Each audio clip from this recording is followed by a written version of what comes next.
Согласно преданиям, предки башкир пришли на Южный Урал, следуя за вожаком волчьей стаи. Так возник их этноним. Башкорт означает «главный волк». На протяжении веков башкирский народ пополнялся за счет различных племен, в избытке поставлявшихся Великой степью. К эпохе позднего Средневековья насчитывалось около 40 башкирских родов. Они были рассеяны по территории всей исторической Башкирии, от Камы до Тобола. В нашем фильме мы расскажем об одном из них.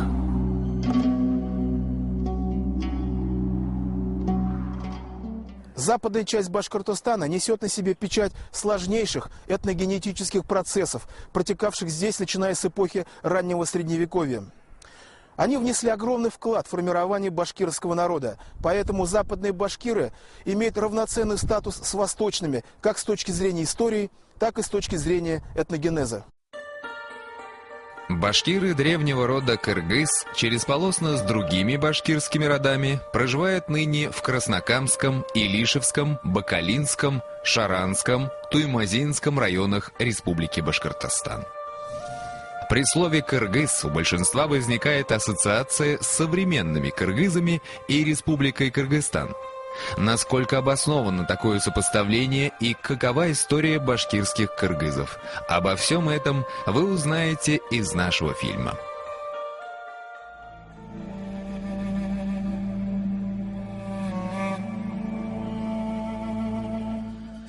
В третьем тысячелетии до нашей эры у стен древнего Китая появились странные для китайского глаза племена.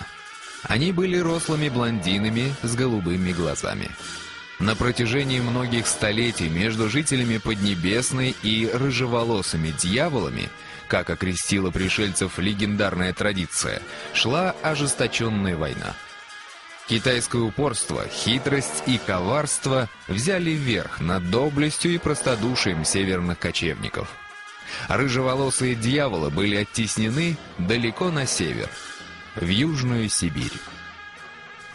История большинства тюркских народов содержится в китайских хрониках и сочинениях. Все бы хорошо, да чтение китайских иероглифов не передает точного звучания этнонимов. Вот и приходится ученым разгадывать шарады, пытаясь выяснить, какой этноним кроется под тем или иным китайским термином.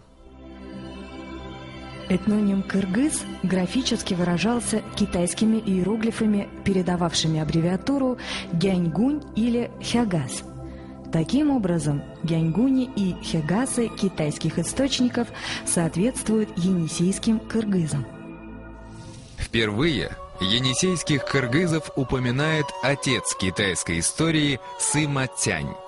Описывая походы основателя хунской державы Богатура, совершенные им в начале III века до нашей эры, историк пишет: позднее, когда Богатур покорил на севере владения хуньюев, Цуйше, Динлинов, Гяньгуней, то есть киргизов, и Синьли, все знатные люди и сановники хуннов подчинились ему. Сыма Тянь, Шидзи, 1 век до нашей эры. Бұрынғы башқұртлар арасында бик аз сандығына қырғызлар да болған. Мына шулар белән алар бергә яшәп, ассимиляцияга берилеп, безнең аруның исеме Кыргыз булып киткән. Этнограф Кузиев Руденконың сүзләрен куәтләп, Кыргыз башкортларын борынгы Енисей токымларын дип исәпләгән. Алар Енисей елгасының башланган урыннарында, ягъни әлеге Краснояр өлкәсенең көньягында, Минусин казанлыгында яшәгәннәр. Войдя в состав державы Хунну на правах федератов, кыргызы составляли ее западное крыло. Участвовали в походах и плавили отличную сталь для вооружения и доспехов хунских воинов. Пример кыргызов ярко иллюстрирует относительность физиометрических признаков человека перед фактором времени. Современные кыргызы являются преимущественно монголоидами, тогда как древние были ярко выраженными европеоидами. Вот как описывает их хроника эпохи династии Тан. Хагас есть древнее государство Гяньгунь. Владение Хагас некогда составляло западные пределы хуннов. Народонаселение простиралось до нескольких сот тысяч. Строевого войска 80 тысяч. Жители вообще рослые, с рыжими волосами, с румяным лицом и голубыми глазами. Черные волосы считались нехорошим признаком. Мужчины носили кольца в ушах. Они горды и стойкие. Храбрые из них татуируют руки себе, а женщины по выходе замуж татуируют себе шею. Любые сведения требуют сверки с независимыми от них источниками, дабы установить их аутентичность. Данные китайских хроник попробуем сравнить с арабо-персидскими сочинениями. Персидский автор Гордизи считал, что кыргызы происходят от славян. Признаки славянского происхождения еще заметны в наружности кыргызов, а именно красные волосы и белая кожа. Гордизи, Зайн аль-Ахбар, XI век.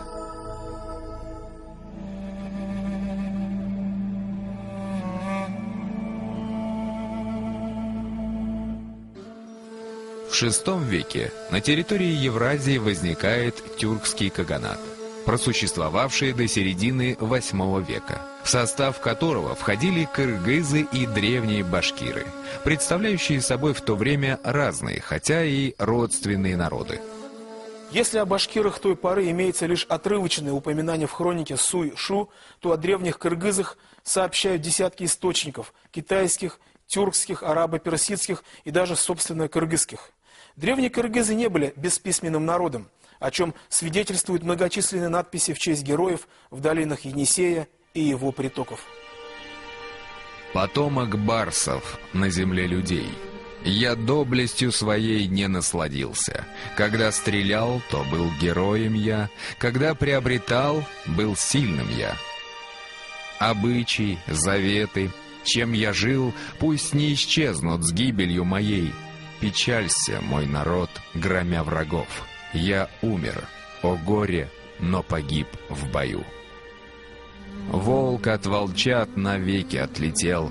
Не покидай нас, барс, о горе нам. Мы Атумай, мы беки испокон. Мы воинами были средь мужей. Барс, упомянутый в надписи у озера Алтынкөл в Хакасии, по мнению некоторых ученых, соответствует историческому правителю енисейских кыргызов Барсбеку. Тотемом кыргызов был барс, поэтому Барсбек и назван потомком барсов. От чьих рук погиб в бою кыргызский Барсбек? Его история описана в древнетюркских надписях в честь героев на реке Архон на территории современной Монголии. Тюркский каганат со всех сторон был окружен врагами. С юга напирал Китай, с запада держава десятистрельных тюрок, с востока – кидани, с севера – кыргызы. Правитель тюркского каганата Ильтериш Каган, пытаясь заручиться поддержкой последних, выдает за Барсбека свою дочь и дарует ему титул Кагана, то есть признает кыргызского бека равным себе правителем. Памятник в честь Тоньюкука сообщает: «Каган народа Табгач был нашим врагом. Каган народа 10 стрел был нашим врагом. Но больше всего был нашим врагом кыргызский сильный Каган». Выдающийся тюркский полководец Кюль-Тегин выступил против Барс-Кагана и разбил его в жестоком сражении. Хан кыргызов был убит, о чем и рассказывает надпись близ озера Алтын-Кёль в Хакасии. Например, на территории нынешней Хакасии притоком Енисея вот как раз является река Базы. Там даже город есть в устье, Усть-Базинск. И вот несколько у нас гидронимов есть с названием Базы. По территории Илишевского района протекает Базы, вот как раз. Есть другие реки, Тол-База, Яу-База и так далее. Гражданская война, вспыхнувшая в Каганате, вынудила башкир искать новые места для проживания. Они уходят на Южный Урал, где, покорив местные венгерские и сарматские племена, дают начало новой башкирской народности. Вскоре их примеру последуют и кыргызы, но до этого им пришлось пережить период собственного великодержавия.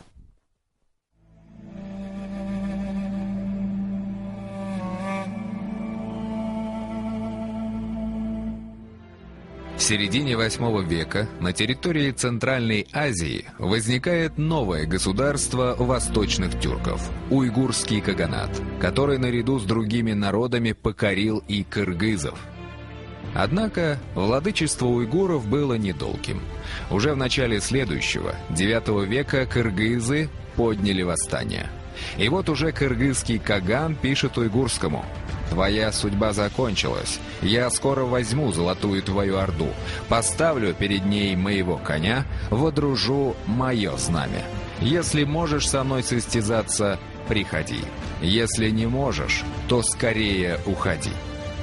Война между уйгурским и кыргызским каганами продолжалась 20 лет.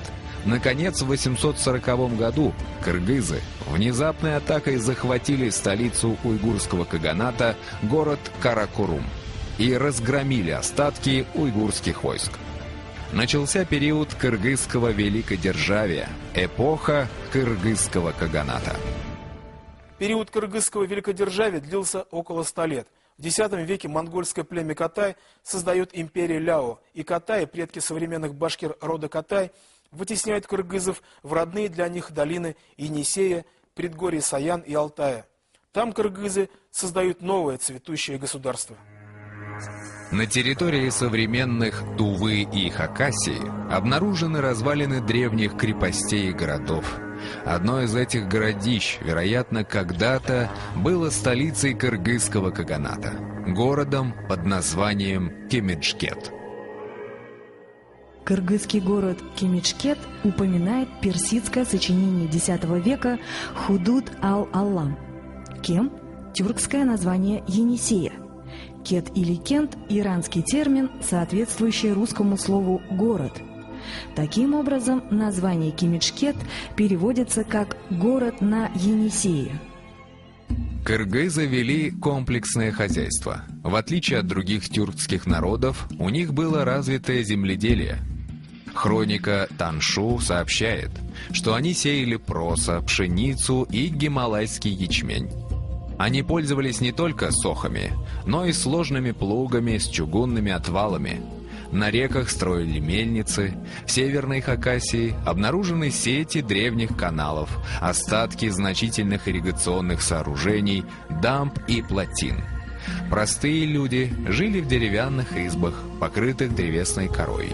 Чиновники, торговцы и ремесленники жили в городах.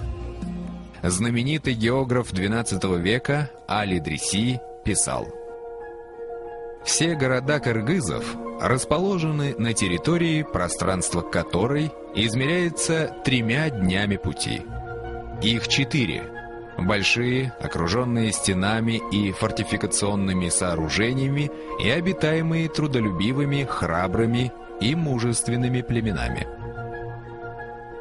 На карте Али-Дриси эти города обозначены под названиями Нашран, Хирхис, Хакан-Хирхис, Даранд-Хирхис. Город, в котором живет царь кыргызов, продолжает Али-Дриси, очень укреплен, окружен стенами, рвами и траншеями.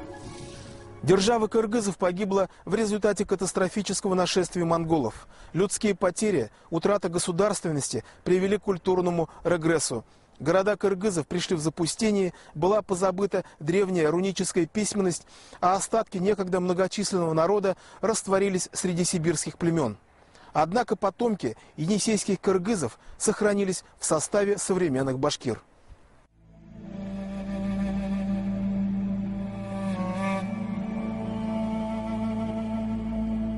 Кыргызская держава имела тесные торговые и политические связи с арабским халифатом, Китаем, Тибетом, соседними тюркскими государствами и народами, в том числе и с южноуральскими башкирами. Персидский историк XI века Абу Саид Гордизи приводит интересные сведения о взаимоотношениях древних башкир и кыргызов. В IX-X веках Башкирия на правах вассального владения входила в состав хазарского каганата, со всеми вытекающими отсюда последствиями. Башкирский князь был на службе у своего сюзерена. Абу Саид Гордизи пишет: «Этот Башджурт был одним из хазарских вельмож и жил между владениями хазаров и кимаков с 2000 всадников. Хазарский хан отправил к Башджурту человека, требуя, чтобы он прогнал славянина. Под последним следует традиции отождествления кыргызов и славян. Гордизи имеет в виду кыргызского хана. Он, славянин, послал человека к Башджурту, заключил с ним дружбу и этим усилился. Тому племени, которое собралось около него, он дал имя Кыргыз». Как нам кажется, именно в этот период, то есть в IX или X веках, когда, по словам Гордизи, был заключен союз между башкирским и кыргызским предводителями, в Башкортостан переселяется группа енисейских кыргызов. Они расселяются на западе нашей республики и принимают участие в формировании башкирского народа.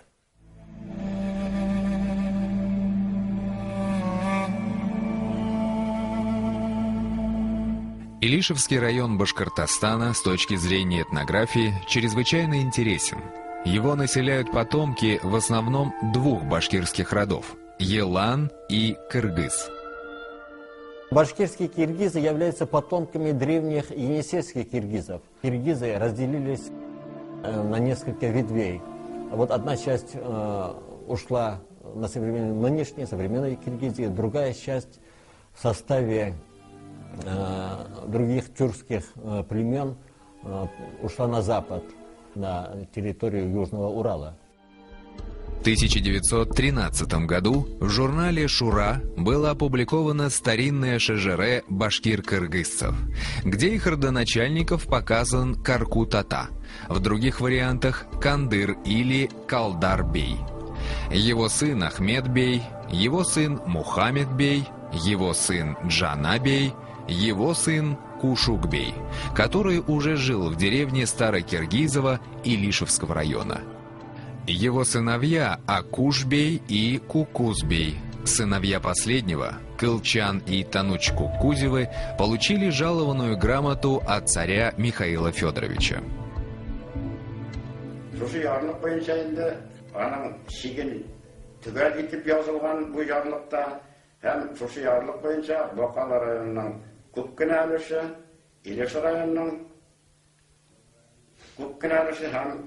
Шаран районының көп бөлігі Қырғыз болысына. Демек, бұл орындарда енді башқұртлашқан қырғыздар яшаған болып шыға. Мұнда енді ревизиялар бойынша есептегенде 47 ауыл қырғыз қабилесіне кірген ауылдар бар. Разночтение родоначальника имени башкирских кыргызов Кандар или Калдар-бия вызвано особенностью арабской графики. Вот форма Калдар. А вот форма Калдар. Как говорится, найдите разницу. Тем не менее, есть больше оснований доверять форме Калдар. И вот почему. В башкирском варианте Чингизнаме среди башкирских беев, присягавших Чингисхану, значится именно Калдар-бей, которому потрясатель вселенной сказал: «Калдар-бей, пусть твоим деревом будет сандал, птицей голубь, тамгой половник». Мы находимся в селе Старокиргизово. Именно это село является одним из древних и коренных поселений башкир племени кыргыз. Ündet tugel, tüşte kurdum ona, yazgı tağdın hızılıp atkanın, gümürsün yer bulup, tezilişip, kır kazları ısıp kaytkanın. В Старокиргизовской школе проходит урок, подготовленный к приезду нашей съемочной группы. Учащиеся декламируют стихи башкирских поэтов. Тул катындар бейгенин 45-те еңеу күнүндө. О, ул бейеу, ул давыллы бейеу. Күз алдымдан китмей бүгүндө. Но главное заключается в другом. Краеведение в нашей республике совершило гигантский шаг вперед. Изучаются и составляются не только шежере, родословные башкирских родов, отдельных деревень и фамилий, но и более частные вопросы. Когда и где первоначально закладывались основы сел и деревень? Чем занимались жители? Каков был их социальный статус? Бүгін бұл мұнда, мұна ұшы ата-бабаларыбыз қалдырған мирас, шәжерелер турасында, ауылыбыздың тарихы турасында үйлешірге елдік қадірлі балалар. Иске Қырғыз ауылы Илеш айындаған түгел, бұғымен Башқұртстанда ең бұрынғы ауылының бірісі. Аның тарихы 17 ғасырдан башлана. Вот население именно по левую сторону реки Менешты, Старомедведево я назвала, Новомедведево, Киргизово, это башкиры. Их называли особо башкирами или земельными башкирами, вотчинными башкирами, которые именно владели определенным количеством земель. Термин «асаба» происходит от арабского слова «асабия», что в переводе на русский означает «высокое сознание единства», «племенной дух», «патриотизм», «любовь ко всему родному». Асаба-башкиры – это башкиры-вотчинники, то есть землевладельцы, объединенные между собой общностью происхождения и социального статуса. История той части кыргызов, которая после падения кыргызского каганата вошла в состав башкир, малоизвестна. Есть разные мнения относительно времени их вхождения в состав башкирского народа. Кыргыз каганатыда болгон. 1209 жылына Шыңгыз хан тарафынан басып алынгач, бу кабилелер бираз калып, кайбир руларга бөлүнүп, кабилелер кашевниклар болуп кетип, Орта Азияга таба келелер. Кыпчак руларына ерип, Йылан, Панлы, Гәре, Каршын рулары кабилелер белән Бөгелмә калкулыгына киләләр. Сезнең балаларыгыз һәм үзегезнең яши торган дәврегез, балаларның балалары яши торган дәвр сугышсыз, ызгышсыз, талашсыз, дуслык, татулык, муллык, кыр рухлы, якты, күңелле, бәхетле кешеләр дәврендә яшәсеннәр иде. Амин.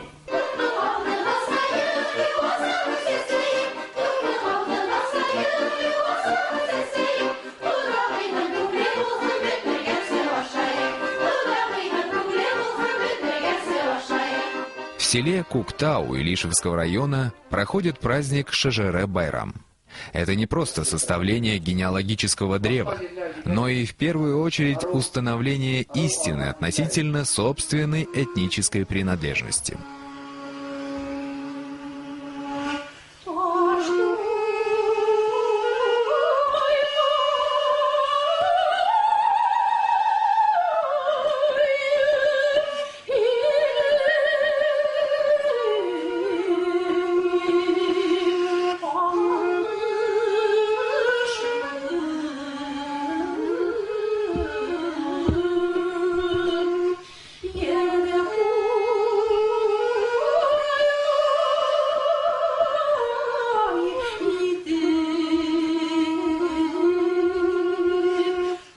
Сколько было в свое время, да и сегодня нет-нет да возникают разговоры о том, что татарское население республики, благодаря административному ресурсу, переписывается в число представителей титульного этноса. В беспочвенности этих измышлений убедились в первую очередь те, кого считали записанными башкирами.